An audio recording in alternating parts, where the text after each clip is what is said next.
Chapter 11.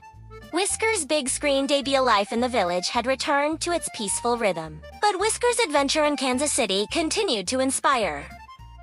His photos were displayed proudly at the local coffee shop, and people came from neighboring villages just to sit on the patio and imagine what it must have been like to meet such a charming cat. Then one day, an email arrived that changed everything. It was from Maya, the painter who had captured Whisker and Luna's friendship in those beautiful watercolors. "I'm so glad you visited Kansas City," she wrote. "My friend Sam from the animation studio saw your photos and thinks you'd be perfect for a part in our new movie, Cats of the Heartland. It's a heartwarming tale about a group of stray cats who saved their hometown. The director would love to meet you."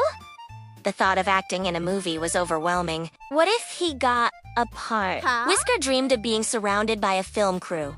Lights, cameras, a red carpet entrance, and adoring fans. The idea sent shivers down his spine. But then a wave of anxiety hit. Could he really do it? Would he be able to follow directions? What if he messed up his lines? All the villagers wanted him to do it. Everyone except old Mr. Henderson. "It'll change you," he warned. "The fame will go to your head. You won't be our sweet little Whisker anymore." Was he right? Whisker wasn't sure. When the production team arrived with their film equipment, the village became a flurry of activity. Maya had set up a mini movie set on the village green, and everything was ready for Whisker's big debut. As the film crew bustled around, Whisker's apprehension grew. what if he froze up in front of the camera? What if his whiskers twitched at the wrong time? Suddenly, he bolted and hid under Mrs. Peabody's rose bushes, only visible from behind a curtain of fragrant blooms. "He's too nervous," whispered Mrs. Peabody. All that excitement was too much for him. Director Reed, a kindly woman with a warm smile, knelt beside the bush and held out a hand. "It's okay, Whisker," she said softly. "There's no pressure. If you don't want to be in the movie, it's all right." But Whisker surprised them all. He hopped into her hands, rubbed against her cheek, and let out a confident purr. "I'm ready," he seemed to say. With a mix of trepidation and excitement, Whisker took his place on the set. The morning sunlight streamed through the trees, illuminating his orange fur with a golden glow. This moment, with the dew-kissed grass and the chirping birds, felt like the start of something extraordinary. Director Reed gave him a gentle scratch behind the ears and the filming began. Whisker's scenes unfolded like a dream. He walked confidently down cobblestone paths, chased butterflies through sun-dappled fields, and sat regally on stone walls. As the camera crew followed him around, capturing his every move. Every take was filled with delightful surprises. Once, while filming a scene where Whisker was supposed to be napping peacefully, a butterfly landed on his nose. Startled, he sneezed, sending the crew into fits of laughter. That unexpected moment ended up becoming one of the funniest parts of the movie. There were moments of pure magic, like when Whisker, perched on a tree stump, watched a family of rabbits hopping nearby. His emerald green eyes sparkled with amusement, and the sight of the fluffy cat observing the busy bunnies touched the hearts of everyone on the set. Throughout the day, Whisker surprised them all with his professionalism. He followed directions attentively, held his poses patiently, and seemed to understand the filmmaking process.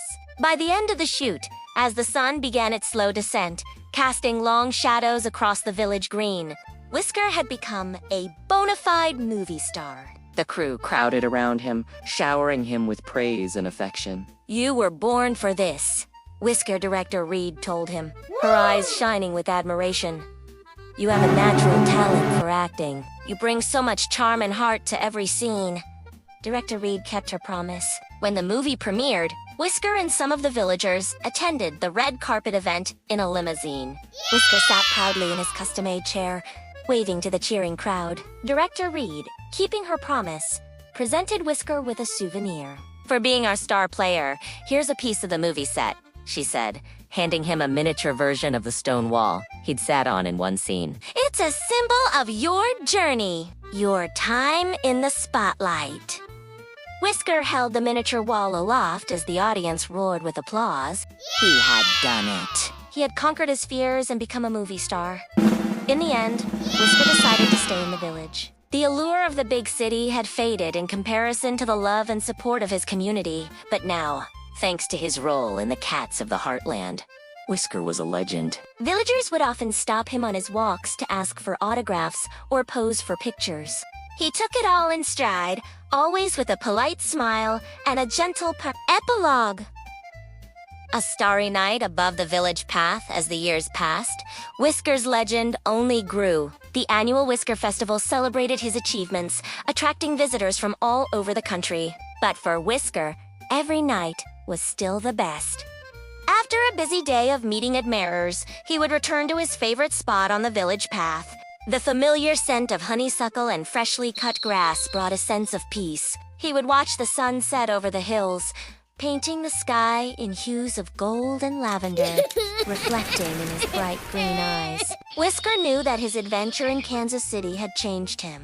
It had shown him that a little cat from a quiet village could become a hero, an artist's muse, and a movie star. And as he gazed at the sparkling stars above him, he understood that the greatest adventures weren't measured in miles, but in courage, kindness, and the unwavering pursuit of dreams. The soft brush of the night wind on his fluffy orange fur was a reminder of all he had experienced. The gentle rustle sounded like applause echoing from the grand finale of a magnificent adventure. And in the stillness of the night, Whisker could almost hear the faint strains of jazz music floating on the breeze, reminding him of his time at the fountains and the city's vibrant spirit. The night was alive with magic, and Whisker, nestled in his quiet corner of the world, basked in the glow of a life well lived. For him, The adventure wasn't over. it had just begun.